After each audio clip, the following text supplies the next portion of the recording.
Hello friends, মই Sanjeev Talukdar universal crown director Vestige marketing private limited.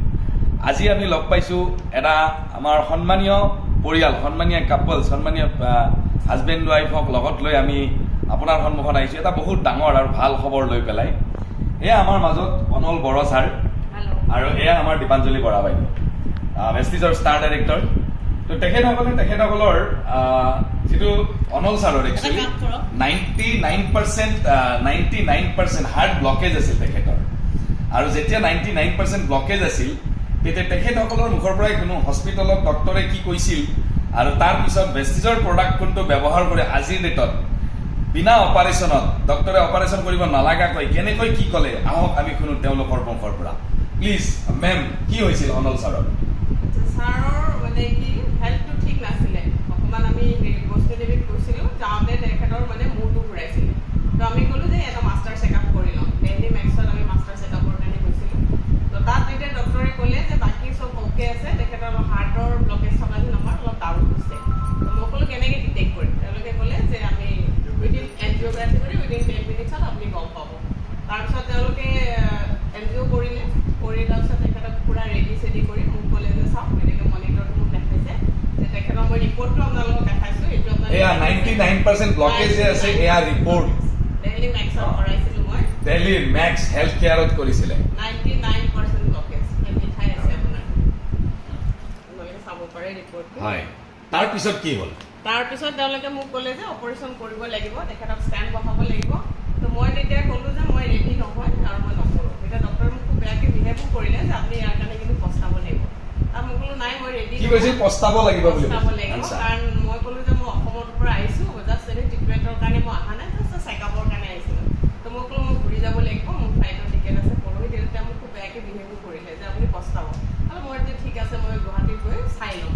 তাৰপিছত মানে মই ইয়াত আহোঁতে মোক মানে মোৰ মানে এজন হেৰিয়ে যোনে মোক ভেষ্টিজলৈ আনিছে, ভেষ্টিজ পৰিয়াললৈ, শৰ্মিষ্ঠা শইকীয়া মেম, তেখেতে মোক ক'লে যে ভেষ্টিজৰ কথা মোক ক'লে। তেতিয়া মোৰ মানে একো বিশ্বাস হোৱা নাই যে এনেকুৱা এটা অপাৰেশ্যনৰ কথা কৈছে, তাৰপিছত যদি মই ভেষ্টিজৰ প্ৰডাক্টে মোক মানে মোৰ ফেক হোৱা নাই, বিশ্বাস হোৱা নাই। তাৰপিছত তেওঁ ক'লে তুমি বিজনেছ নহয় এইবিলাক একো বাদ দিয়া, তুমি খালি ইউজ কৰা প্ৰডাক্ট, ইউজ কৰি তুমি চোৱা কেনেকুৱা লাগে। তাৰপিছত মই তেওঁ কোৱাৰ কাৰণে, তেওঁ যিহেতু মোৰ ৰিলেশ্যনৰে হয়, মোৰ ভাগিন হয়, তাৰপিছত মই ক'লোঁ ঠিক আছে মই প্ৰডাক্টটো ইউজ কৰিম। তাৰপিছত তেওঁ মোক দিলে ফ্লেক্স অইল দিলে, ক্ৰিল অইল দিলে, তাৰপিছত আৰু হেৰি প্ৰ'কাৰ্ড দিলে, মানে ভেষ্টিজৰ ফ্লেক্স অইল দিলে, প্ৰ'কাৰ্ড দিলে আৰু ক্ৰিল অইল দিলে। তাৰপিছত সেইকেইটা বস্তু ইউজ কৰিলোঁ। কেইটাকৈ খাইছিলে আপুনি? ডেইলি তেওঁ 4 দিন খাইছিল। ডেইলি 4টাকৈ খাইছিল, ক্ৰিল অইল 4টা, ফ্লেক্স অইল 4টা, প্ৰ'কাৰ্ড 4টা। কিমান দিনৰ পৰা খাই আছে? তেখেতৰতো মেডিচিন এনে কণ্টিনিউ কৰিব দিছিলে, তেখেতৰ লগতে হাই প্ৰেছাৰো আছিলে। যোৱা মেডিচিন কিমান দিনৰ পৰা আপুনি ষ্টপ কৰিছে? এইটো একচুৱেলি 2016 বা 17 ঘটনা হ'ব। তেতিয়া তাতে মোক এইবিলাক ঔষধ দিলে, তেওঁলোকে বহুত হাৰ্টৰ দিছে। এল'পেথিক মেডিচিন কিমান দিন হ'ল আপোনাৰ এৰি দিয়া? এৰি দিয়া মোৰ আজি 2021 ছেপ্টেম্বৰৰ পৰা মই কমপ্লিট ষ্টপ কৰিলোঁ। তাৰপিছত ডক্টৰে আপোনাক কি বুলি কৈছিলে প্ৰডাক্ট খোৱাৰ পিছত?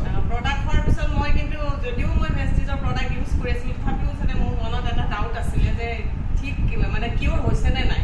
নেক্সট টাইম কিন্তু মই আকৌ গৈছিলোঁ ডেইলিলৈ, গৈ মই সেইবাৰ মেক্স নহয় 40ত গৈছিলোঁ।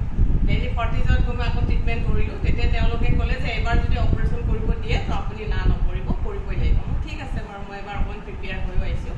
তাৰপিছত তেওঁলোকে হোল ডে তাত ট্ৰিটমেণ্ট কৰিলে। নেক্সট ডে 8টা বজাত আমাক মাতিলে যে আপোনালোকে ৰিপৰ্টটো ল'বলৈ আহিব। নেক্সট ডে 8টা বজাত যেতিয়া আমি গৈছোঁ, ৰিপৰ্টটো দিছে, তেতিয়া তেওঁলোকে ওলাই মানে কৈছে যে আপুনি যিটো মেডিচিন কণ্টিনিউ কৰি আছে সেইটো আপুনি কণ্টিনিউ কৰি থাকক, আপোনাৰ কোনো অপাৰেশ্যনৰ দৰকাৰ নাই, আপুনি সেইটোৱে কণ্টিনিউ কৰি থাকক। সঁচাকৈ তেতিয়া এনেকুৱা ভাল লাগিছিল যে কি খাইছোঁ বা কিহৰ কাৰণে এনেকুৱা এটা হ'ল। আমিতো গম পাওঁ যে আমি কি প্ৰডাক্ট ইউজ কৰিছোঁ, আমি তেওঁলোকক কোৱা নাই যে আমি কি প্ৰডাক্ট ইউজ কৰি আছোঁ।